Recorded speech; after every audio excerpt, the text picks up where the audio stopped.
Okay, I hope you guys can see this. This is part one. Well, I'll probably stitch all the videos together. This is kind of the first part of getting my Stanley 120 watt inverter set up in my tractor shed. Looks like I sprayed some WD-40 on there or something. Oh yeah, I must have. Oh well, I'll burn off. This is my absolutely messy battery setup. So I've got there's a 3 watt panel here and a 3 watt panel beside it for a total of 6 watts. I got my tiny, I forget how many, I think this is a 7 amp charge controller. Probably says underneath this sticker. I was trying to sell it once in a yard sale and I decided, oh, it's probably useful. Anyways, I think it's a 7 amp, but I mean those things aren't even pulling in an amp, I don't think. You can see the battery is charged, it's blinking on and off. And it says charging too with the orange light. I don't know what that's about, but anyways, it's a pretty cheap solar charge controller, but it seems to work. One thing I do need to get is a voltage display like I got for my chicken shed, which I can just kind of put up there. But for now it works. So I've got these 2 batteries hooked up in parallel.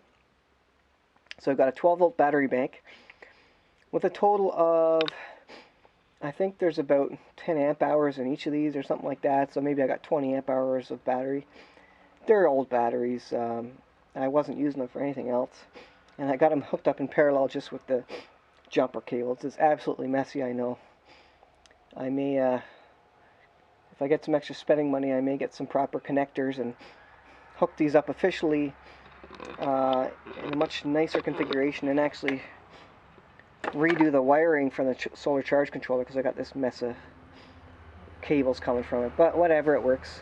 Goes up to my little LEDs. These ones aren't on because I pulled the plugs out, but the other light, which you can't really see up there, that is on. So the part of the 120 watt inverter is to go in here, attached to this battery bank, because what I want to do is fire up, not necessarily this light bulb, but maybe an LED AC light, and instead of these 12 volt LEDs, because these 12 volt LEDs, you know, they're fine for tinkering, but they're not real bright for actually working. You really need a proper higher wattage light. So I'll just plug this in real quick. It's just what do you call these, clamps or whatever. And I'm just going to plug this in real quick, and you can see it light up. And then what I'll do is I'll power. I don't know if I have my. Oh yeah, I have my trouble light out here. Beauty. So I can get my trouble light out here, and I will actually string that up. So maybe I can do this all in one video here. So I'll just plug my red to red and black to black. I'm just going to put it on this one up here. Red to red, black to black. Brutal connections, I know. Brutal. So ugly. But whatever, I'll get around to it. So let's see if it fires up. It has an LED to say if there's any faults or anything, so I guess we'll find out. Alright, so we got our green light there. That's a good sign. This is 120 watts, so I think I have a 100 watt light bulb in my work lamp there, my trouble lamp. Just going to slide that right there, and I think you can see that. Yes, you can. It's dark in here. I'll get my trouble lamp here, and what I'll probably do is I'll just plug in my trouble lamp. I'll probably just drag it around to where I need it, you know, for spotlighting and that sort of thing. So, which is off? I don't know which is off. On, off. Anyways, here's my trouble light. We shall see if this works. Oof! And I can't, hold on. I can't plug this in all the way. Oh, there we go. 3-prong plug. Look at that. So now I have, yeah, it's 100 watts, so this is a 120 watt inverter. So this will suck quite a bit of power, and it's going to provide really nice lighting up here in the night when I need it. All off solar power. Now, I'm just probably going to leave it up there. Now, I know this is a complete rat's nest. Maybe what I'll do next is I'll kind of tear all this out and just clean it up and just have this light. I suppose I could leave the other 12 volt light, because this one actually works pretty good, and it actually is. Oh, it's not lighting right now. That's weird. That one is actually pretty good when it's going. I don't know why it's not going. Anyways, like I say, it's a rat's nest, so I don't know. I don't know if it's don't know what the trouble is. Anyways, maybe I'll just leave that one up there. I might put it up a bit in a bit less precarious position with some screws or something. And then what I'll do for spotlighting, if I need to go somewhere, or work on one side or the other side, usually a trouble lamp is easier anyways, because if you just have a bulb up on the roof, and I'm working on my tractor or something, then you start seeing shadows in the nighttime. So it's actually better that I've got an incandescent there, and that seems to be drawing fine. It is flickering a bit. You probably can't see that on the video, but it's just flickering just slightly. I don't know what that is. It's probably, this is 60 hertz, but it's probably because it's a modified sine wave, and maybe that makes it flicker. I don't know what the science is behind that. Anyways, that was a quick putting to use of my Stanley 120 watt inverter. I have basically the exact same setup, battery, inverter, going to regular residential light bulbs, although LED light bulbs in the chicken shed. And of course I'm making use of my cheap inverter here.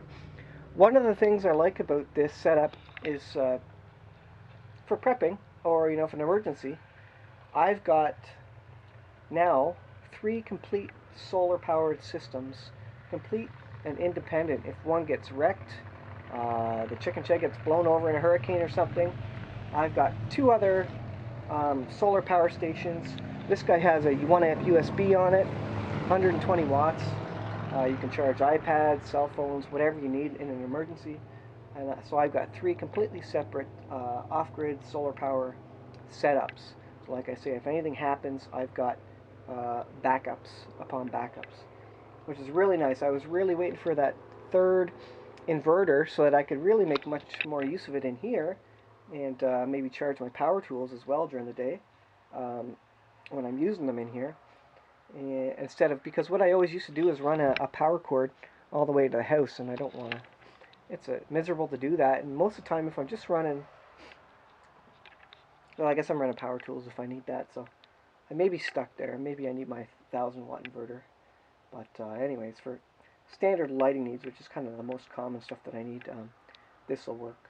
So I think the next thing I will do is I will get a 12 volt LCD display, just like I have in the chicken shed, so that I can see the voltage, what it's drawing, where it's at. I won't be able to use this for long, because if I use this for very long, say if I use that for an hour and used 100 watt hours, yeah, that's what it would be. I'm just trying to think here. 100 watt hours.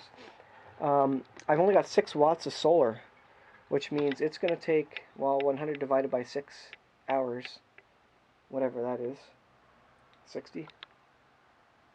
I don't know. I'm horrible at math, obviously, so I can't think on the fly. But anyways, it would take multiple days to recharge this if I left that going for an hour. It's sucking a lot of juice out of the batteries that my panels cannot replace in a day. So I'm going to shut that guy off. But certainly for an hour at night, that shouldn't be a big problem.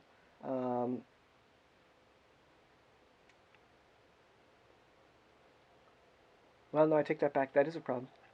Yeah, if it's 100 watt hours and I'm only putting in, these can only supply 6 watts per hour, it will take me a while to recharge that. Well, okay, so, if I only use it for half an hour in a night or something, I can always put more solar panels. I do have more 3 watt solar panels I could add to the system.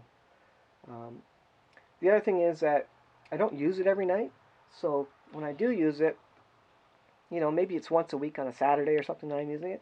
So even if I use it for an hour and a half, a half hour, 45 minutes, whatever it is, even 15 minutes is probably the most I'd use it, maybe. And I'll probably use it more in winter too. Then, since I only use it once a week, the panels have enough time to charge up the batteries over that period before I actually use it again. We'll see how it goes once I get the volt indicator on it, and then I'll have a better idea of managing the solar power input versus how much I'm drawing out of it day to day. So yeah, I think the next video will be me getting the voltmeter on it, and I will clean this all up and I will show you the new setup. I'm probably going to make a shelf there to house the batteries, and maybe if I can get some proper connectors to hook these batteries up in parallel in a much cleaner, nicer fashion, then that'll be a lot better. Alright, thanks for watching, guys. My third off-grid solar setup complete, although a complete mess, but that's okay. At least I have a backup.